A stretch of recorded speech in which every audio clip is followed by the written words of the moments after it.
కడపను TDP అడ్డా అనడం విడ్డూరం. రామచల్ల Sivaprasad Reddy hot comments. కూటమి అరాచక పాలనపై వెన్నుపోటుదల నిర్వహిస్తున్నాం. పోస్టర్ రిలీజ్ చేసిన సజ్జల రామకృష్ణారెడ్డి. నా లెటర్ లీక్ చేసింది ఎవరో తేలాలి. పార్టీని కాపాడుకోవడమే నా ఎజెండా. ఎమ్మెల్సీ కవిత కీలక వ్యాఖ్యలు. కేసీఆర్ కుటుంబంలో ఆస్తుల కోసమే గొడవ. కేటీఆర్, కవిత, హరీష్ రావు విడిపోరన్న మంత్రి కోమటిరెడ్డి. నంబాల ఎన్కౌంటర్ పై స్పందించిన కవిత, ఆపరేషన్ కగార్ వెంటనే ఆపాలంటూ ఆవేదన.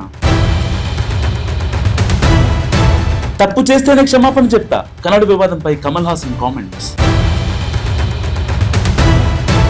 బంగారు రుణాలపై కొత్త రూల్స్. 2 లక్షల రూపాయల రుణాలపై ఆర్థిక శాఖ కీలక సూచన. నందమూరి బాలకృష్ణకు ఎన్టీఆర్ జాతీయ అవార్డు. ఇది దైవ నిర్ణయంగా భావిస్తున్నానంటూ బాలయ్య కామెంట్స్. ఐక్యరాజ్య సమితికి ఆర్థిక కష్టాలు. 7,000 మంది ఉద్యోగులను తొలగించేందుకు ఏర్పాట్లు.